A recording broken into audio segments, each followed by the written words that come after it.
Let's talk about politics, US, Trump. Let's dive into this topic. Trump promised to end Putin's war 24 hours. We really believe that. Did you expect Ukrainians to still be dying a year later? Oh, absolutely. I didn't see that he was going to do anything in 24 hours. What has happened, and what I point out to my Republican friends, and I'm going to be talking to Republican channels, both here in Ukraine as well as when I'm back in America, is that this is a different war.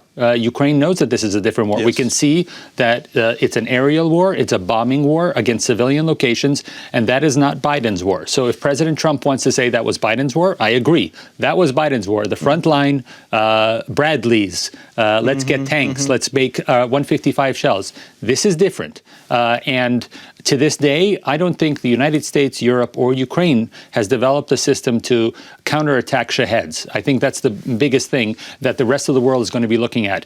If a country can make low cost and a lot of drones to overwhelm your defenses, what is the practical way of countering that? And so that's a world problem. The United States used to be the leader in trying to figure that out. But frankly speaking, I have more confidence that Ukrainians will figure out a way of defending quicker than the United States. And today, Putin destroys civil infrastructure. Yes, absolutely.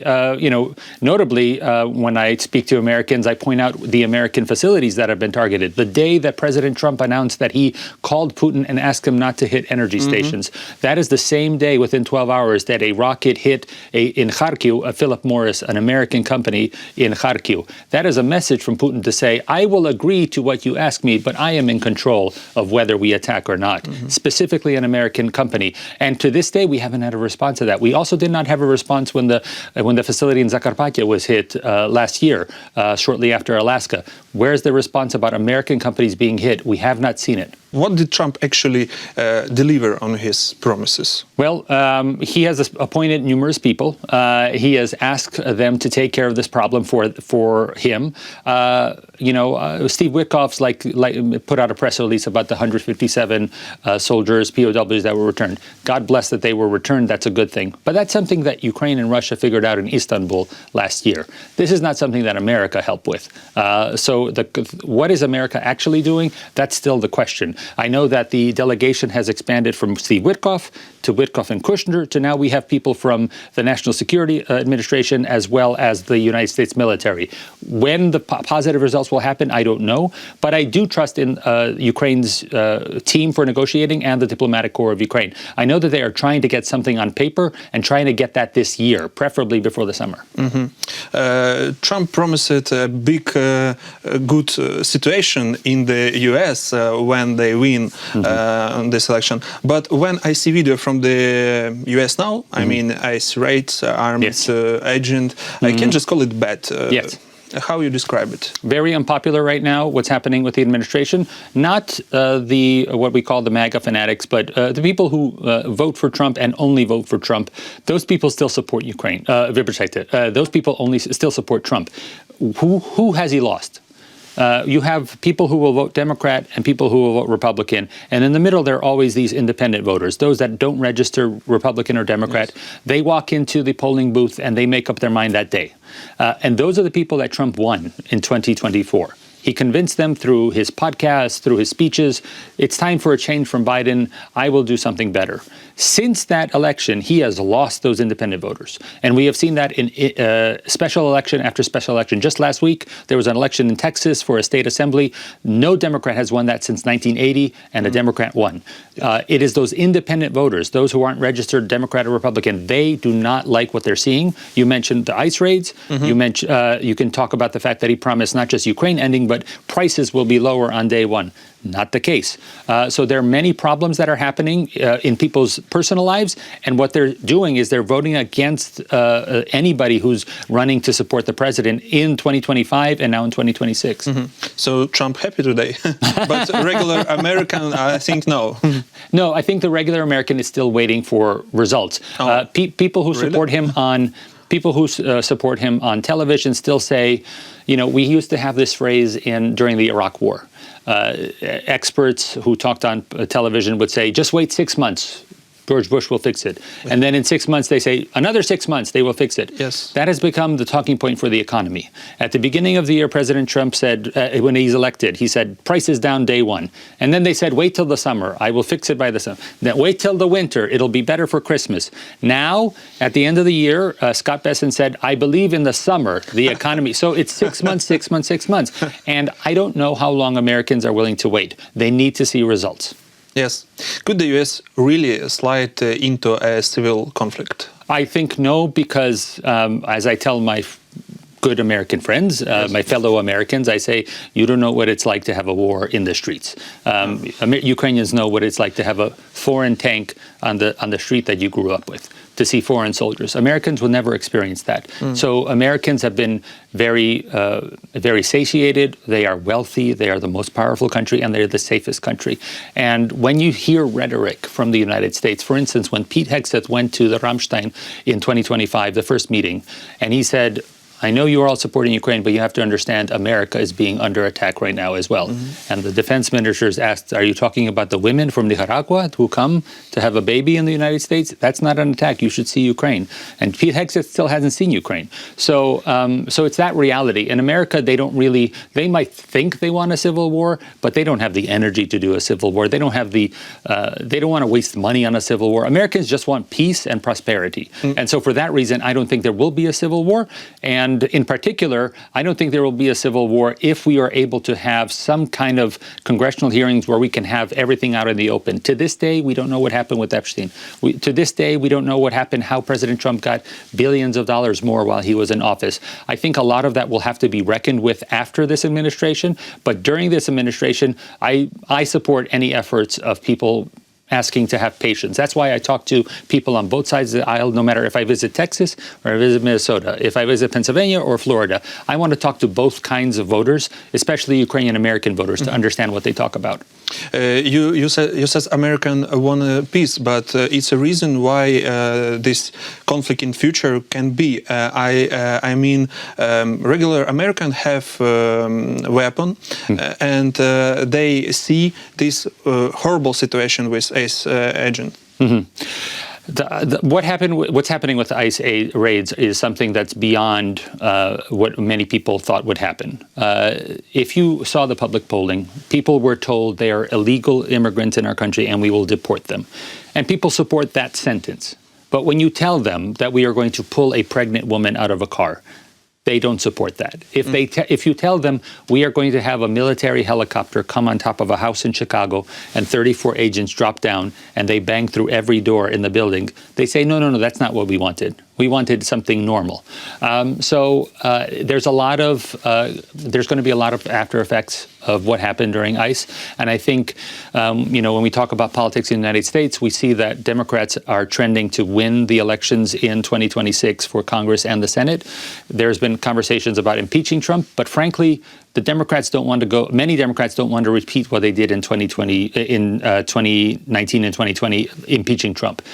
They are talking about impeaching his cabinet ministers, so impeaching the Secretary of Department of Homeland Security, Kristi Noem, for doing the ICE raids. Maybe impeaching the Attorney General, Pam Bondi, for not releasing all the Epstein files. And so I think only in that process we'll have testimony and we'll have people in the government actually admit that they ordered something that was against the Constitution. And one more interesting thing about Trump. During his first term, Trump made more than 60,000 false or misleading statements, about 50 a day. Bloomberg now says that on tariffs, 4 out of 5 Trump threats are not real. Is this now the Republican standard? Is it the Republican standard? When I come to Europe and then I come to Ukraine, the conversations are always with my European friends. I don't think that he's a Republican. I don't see him as a Republican. Okay. Well, first of all, he wasn't a Republican for many years. Second of all, a lot of his policy is similar to Barack Obama and others. We've seen all of these steps before in terms of foreign policy.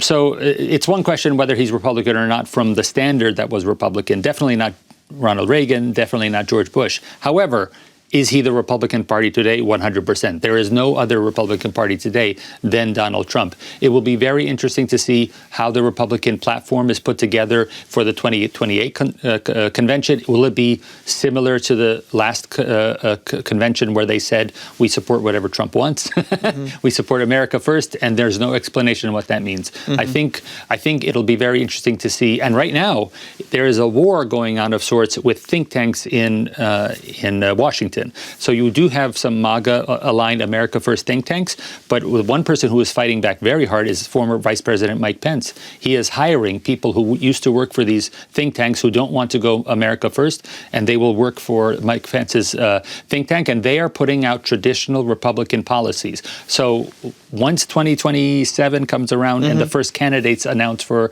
presidency, it'll be interesting to see what those think tanks, are they going to talk about old Republican or new Republican? Okay. Trump said he would be a peacemaker when they talk this speech on the inauguration. He won a prize from FIFA, remember? But, now Putin is playing him, and the US is stepping back from responsibility for Russia's war. Yeah. Absolutely. There was a phrase back in the George W. Bush administration during the war, and we had elections in 2004 and 2008 talking about cutting and running, cutting your losses and running away, pulling away your troops. This is what best tactic. This is what America did to Ukraine with not supplying Ukraine in 2025. It is a matter of honor. It is a matter of the many Americans who have served here. It is not a large amount, but many Americans have come over to serve in the International Legion or volunteer.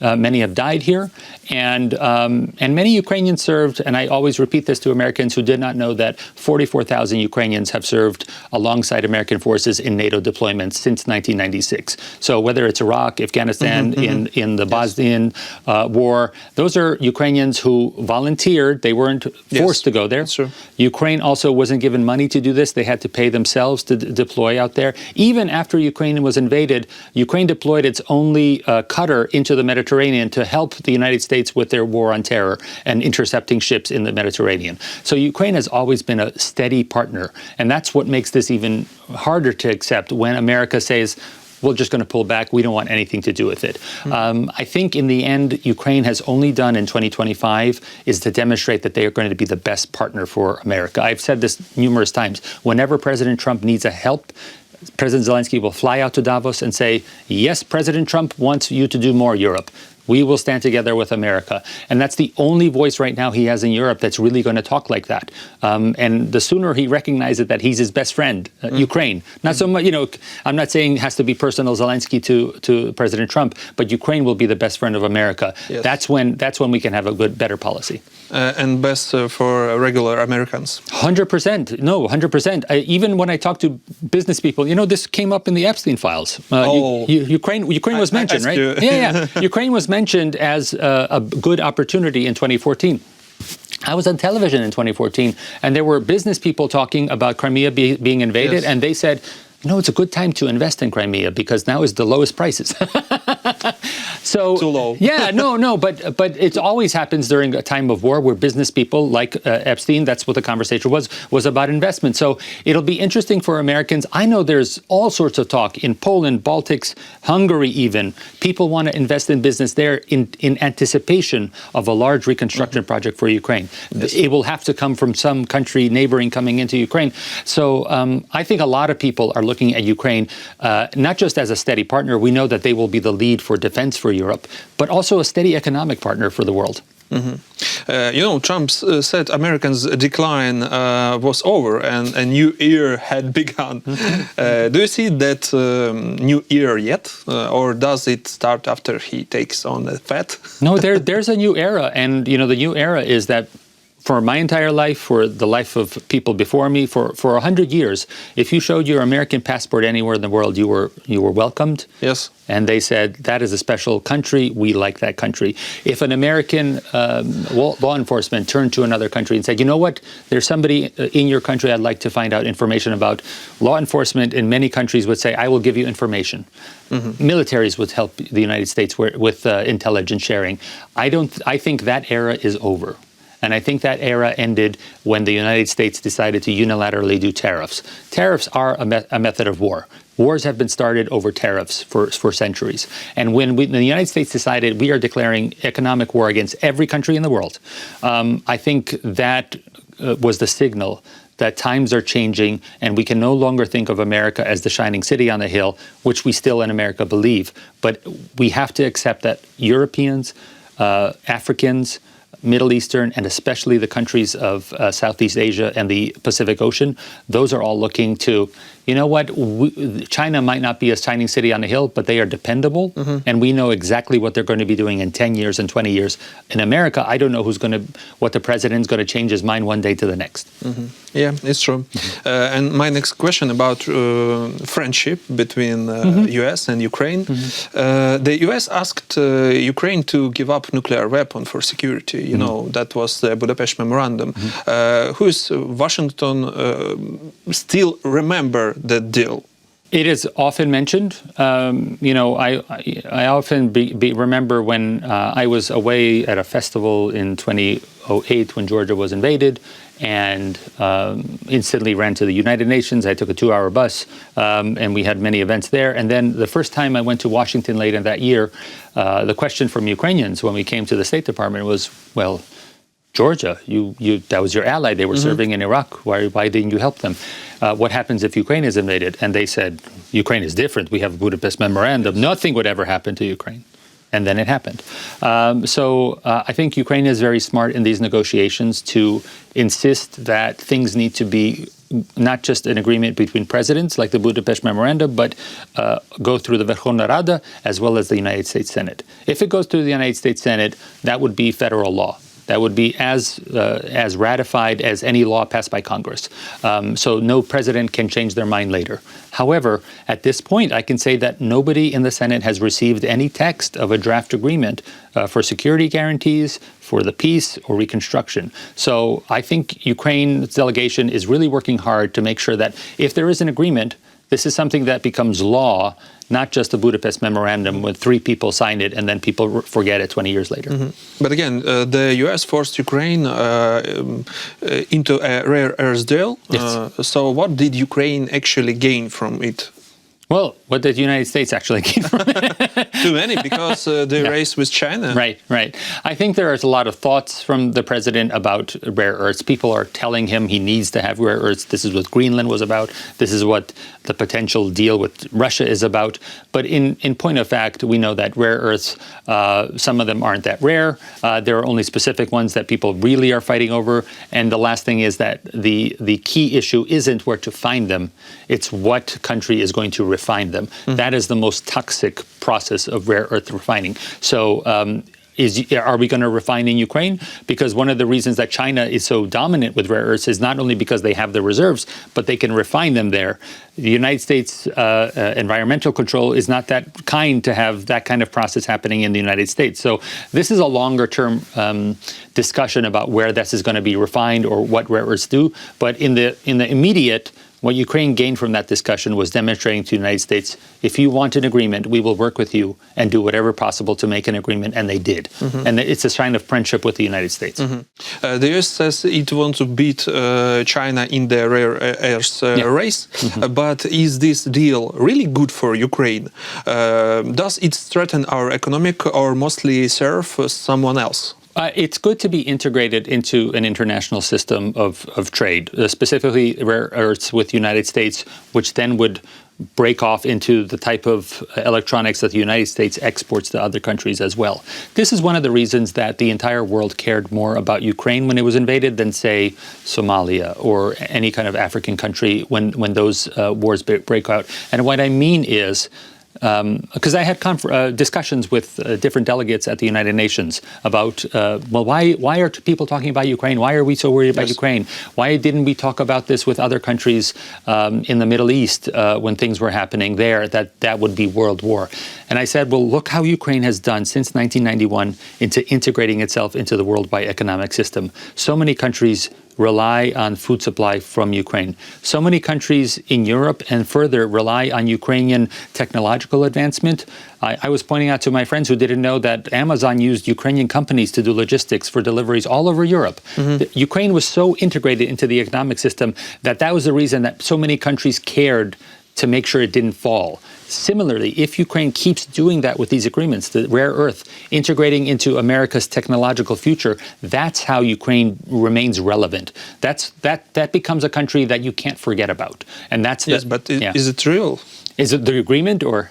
No, I mean work between Ukraine and the US. I mean about rare earths together. I think at this point it is simply an agreement with discussions. We have not had the hard work that needs to be done, which is the U.S. Geological Survey to do another survey.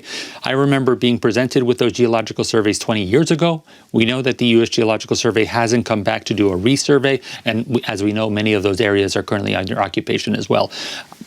My estimation is that the United States won't send the U.S. Geologic Survey until there's a ceasefire of some sort.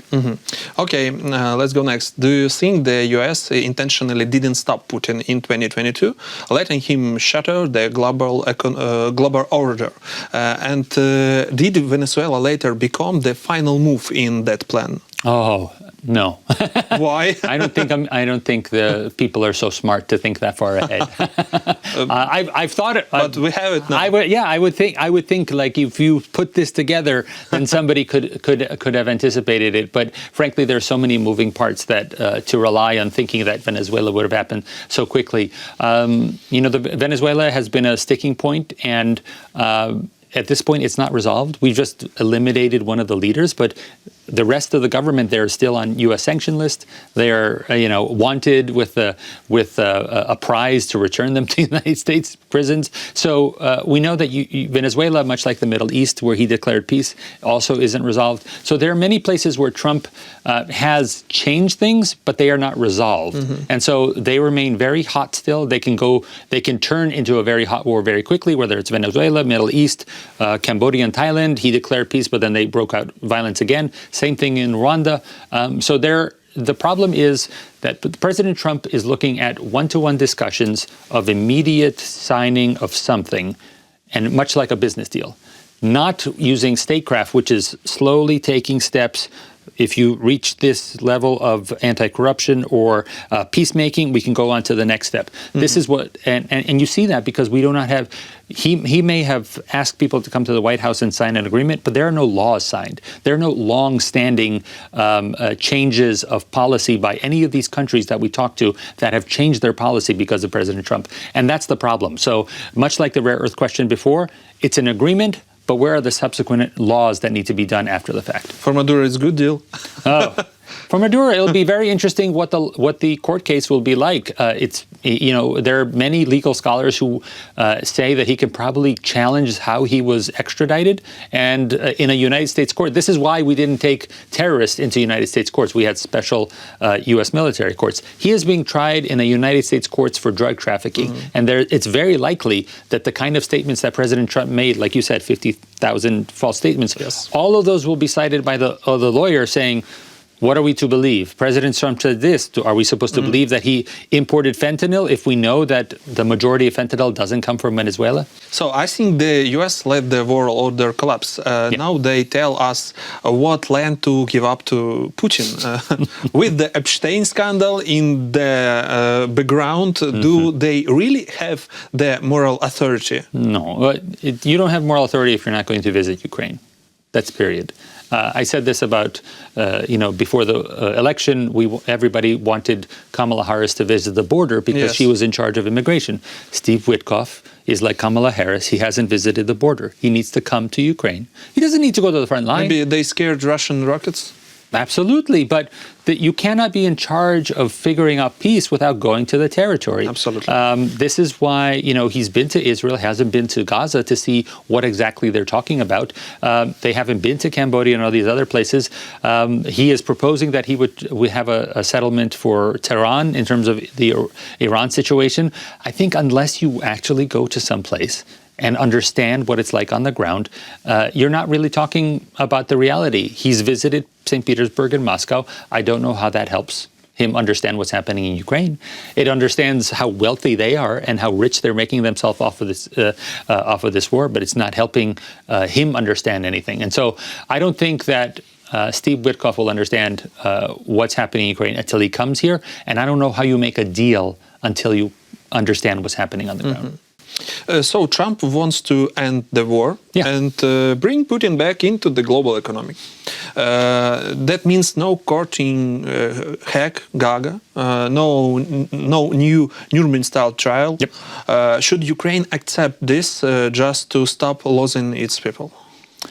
President Trump can declare that, but there are many things that we put into place for 10 years since the invasion of Crimea, specifically the Ukraine Freedom Support Act, which said it is the law of America that we do not recognize occupied territory in Ukraine, and it is also the official state policy of America to help Ukraine in the return of those occupied territories and to stop Russia from invading Ukraine further. Who in Congress will propose a law that says, I would like to change our policy? And there are many laws since that time, not just in the United States, Ukraine, Europe, also of not recognition of helping Ukraine. These are what we have put in place, that if Trump says, I want it to happen, the Ukrainian diplomats at the table say, listen, I would love to help you, but you have to change this to get to here. Same thing if America says, I want to have an election in May, or I want an election next month. In our law in Ukraine, first of all, we know about the martial law, but we also know before the election you have months of steps and procedures that need to happen. So you can say you want stuff, but the constitution in each country, international law, that's also a problem for recognizing occupied territory taken by force. It's in the charter of the UN. There are many things that are blocking other countries from doing what President Trump, I'm not saying that he's proposing this, but we've heard, and it's reported in papers, that there's a proposal to recognize territory and be done with everything. We know that international law, U.S. law, Ukrainian law, European law, all stands against this. So who's going to be in charge of changing all that law? Because that has to happen first before you do any recognition. Okay, let's talk about Ukraine. Do you have a plan for Ukraine? Must to survive. First, more Americans come here. Oh, yes, it's true. Absolutely. That'll be one of my... Like Trump. Yes. That'll be one of my biggest concerns coming back. Because I began my trip in Uzhhorod for a couple of days. I was in Lviv. I'll be in Kyiv for a couple of days.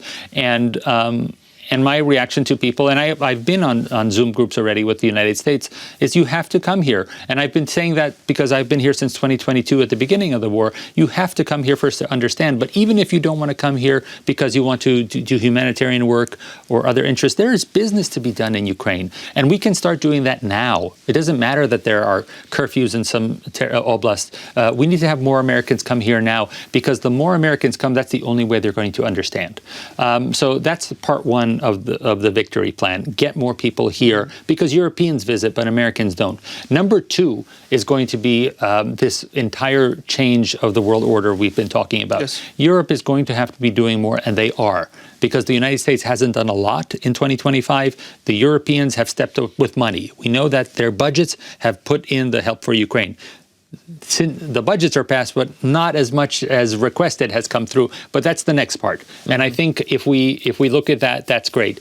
Then the final steps are, in the United States and in Europe, our activists in the Ukrainian World Congress are going to need to work very strongly to demand that we do European accession in as fast track as possible, 2027 for EU membership, if at all possible. And then after that, we go full steam for NATO membership for Ukraine. It's possible if we want it. We just need to start, we need to be doing organizing more, and we'll see what happens. But if we talk about Ukraine's problem, there's a deep crisis of trust in Ukraine. Polls show people don't trust main branch of government except the military and the president. That's part of the reason is that we haven't had elections, right? And I'm not saying that it's an unlawful country because we haven't elections. I'm saying that we have elected representatives in Ukraine that were elected before the war. without a thought that these were the people we were going to be electing for a war. I think very much so that any election after we have the ability to have them, so a ceasefire and then some election, I think that will be a very new Verkhovna Rada. Almost everybody will have seen some war. And everybody will understand who is elected to the Rada, what it's like to be living in a wartime, and they will think about how to make Ukraine safe from any future war. So it's going to be a very different Rada. When we, many people have been asking me in Ukraine about President Trump picking the next president of Ukraine when they have election. But it seems to me that he is looking at a list from the election in 2010, in 2015, in 2019. He does not know who the new candidates are. The new candidates are going to come out who's going to be elected in Rada. The new candidates are going to be younger. They are going to have served in the military. So we will see then what happens. It's much like in America trying to figure out who's going to run for president in 2028. We still have to see who wins for Senate in 26. Just like President Obama. He won Senate, and 2 years later he was running for president. So I think the biggest thing about Ukraine is that right now, you mentioned the trust. The trust is the fact that we have to trust people in Ukraine who were elected before the war, and we want people elected who understand the war to be in charge of us. And maybe I have so many friends who've been working on Veterans Affairs issue here in Ukraine, trying to get help from the American Veterans Affairs, trying to think of different things for the future. And as much as I appreciate many of the friends that I've made in the Verkhovna Rada, I know that the next Verkhovna Rada is going to be very different. We talk about election later, but as I said, there is a deep crisis of trust in Ukraine. It's fact. People are grabbed off the streets, and the ombudsman says it's systemic. How dangerous is this for our country? It's a matter of how long things go on that people consider to be against the norm. It's much similar to ICE raids in U.S. It can happen for 1 week or 1 month. We can have raids in Los Angeles and then they stop. We had raids in Minneapolis and then they stopped. But if it keeps happening over and over again, what you end up doing politically is you allow the opposition to organize against you. And to this day, we haven't had any organized opposition of strength against the government of Ukraine other than when they tried to shut down Nabu and SAP.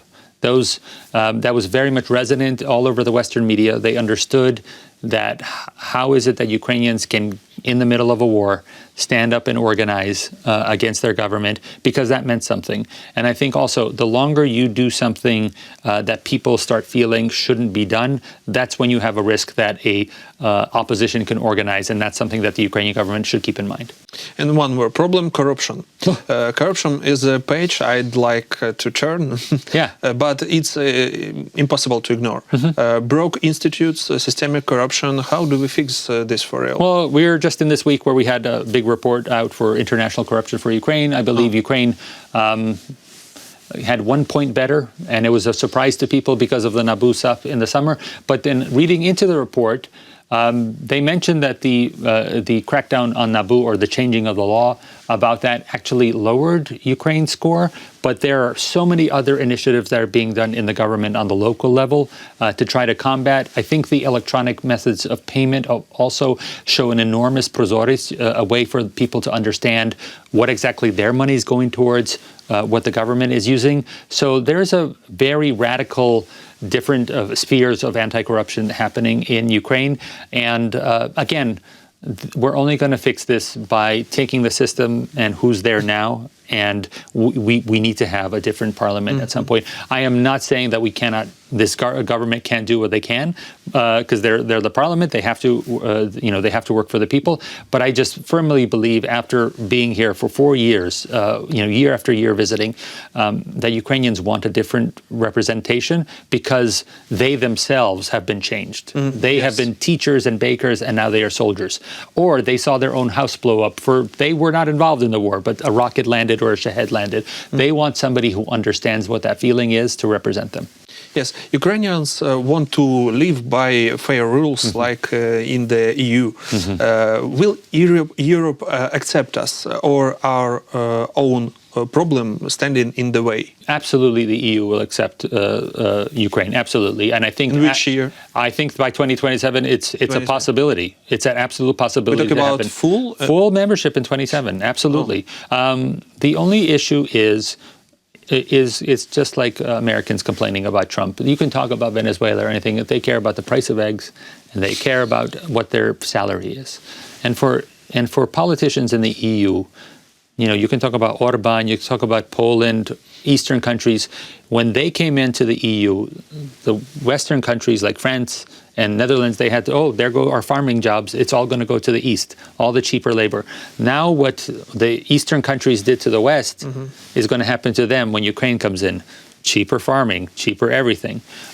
So that's the hurdle we have to go over. Those countries have to figure out how they're going to change their economies, that they are not going to be the newest and the cheapest labor in Europe. They're going to have to figure out, like France did, they don't need to have farming for the entire country. They have specialty farms, specialty cheeses, specialty industries. Similar, that's going to happen in Hungary, in Slovakia, and Poland. They are going to figure out what they're best at and concentrate themselves, not have large co-ops. It's not going to be factory farm. It's going to be specialty industries, and that already exists in a lot of industries like glass and fertilizers and other things. Certain countries have figured out how to make themselves special.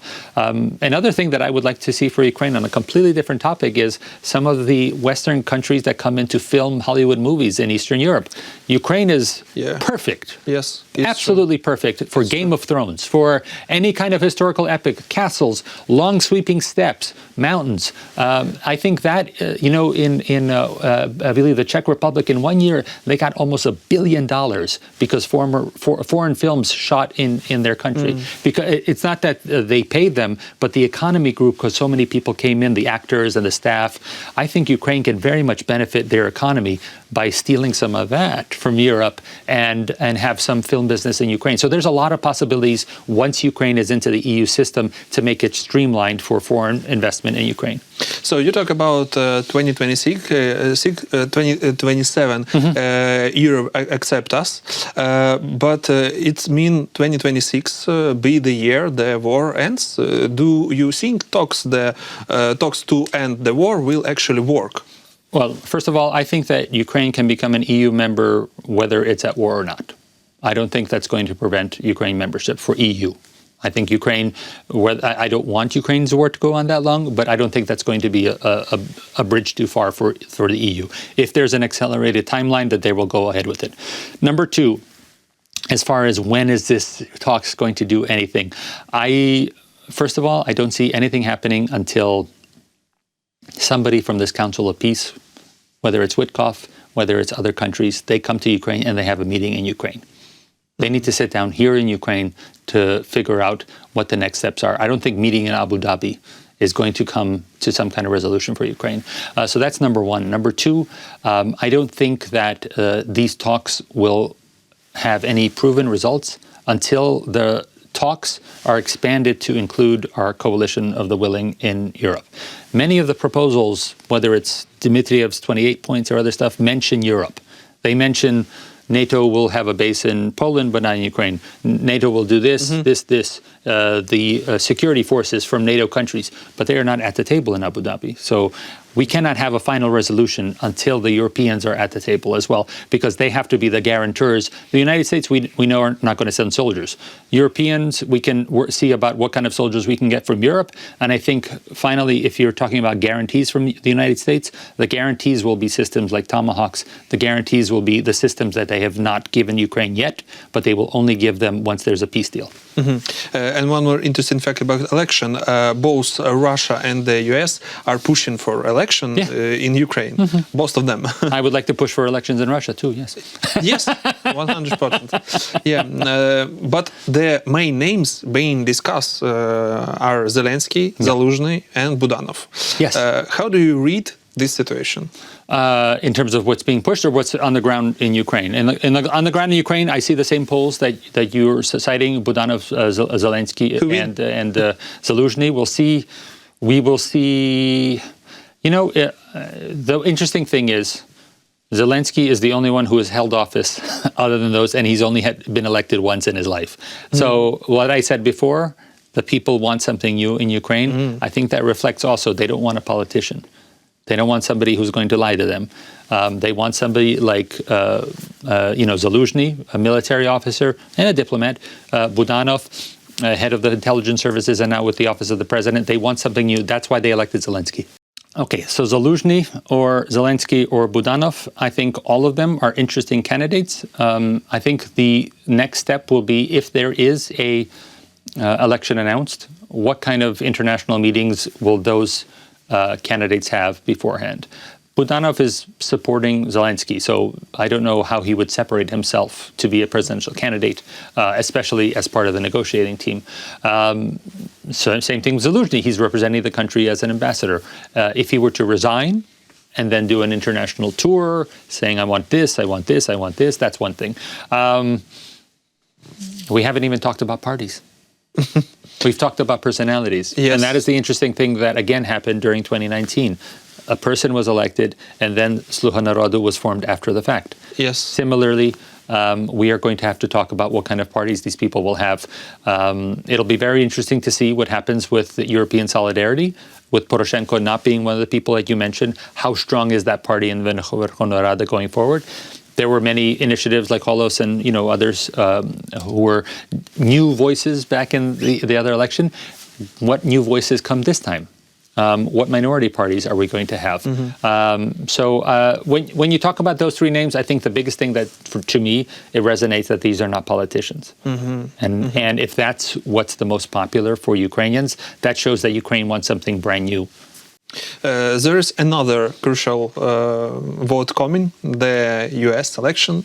Trump wants to win, but the numbers aren't on his side. Yeah. Does Ukraine need Trump to lose?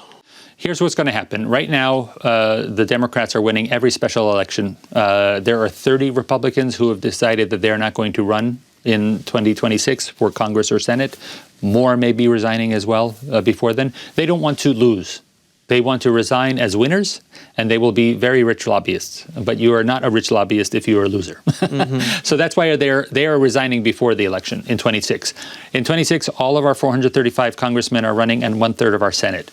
It is very likely that the Democrats will have a majority in the House and the Senate by the end of this year. And 27, they begin with investigations of Trump. I said something about possibly impeaching some members of the cabinet. But what happens to Trump? What happens to every president in his second term? He will turn to foreign policy altogether. This is what President Bush did when he won re-election in 2004. In 2006, Nancy Pelosi became Democratic chair, and he did not work on domestic policy. He worked on foreign policy. That's when he decided to start the PEPFAR program for HIV/AIDS programs in Africa. That was his second-term innovation.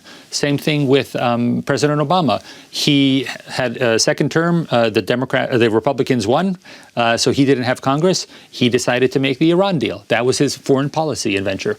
I think that President Trump, we've already seen foreign policy in the beginning of his second term, but I think once he loses control of Congress, he will only focus on foreign policy. And so therefore, Ukraine will be very important in terms of the future presidency of Donald Trump. So in the end, based on everything we'll talk about, what do you expect 2026 to look like? I think that, first of all, it's going to be a lot of more chaos in the United States because every day Donald Trump will do 50 or 100 tweets or his Truth Social.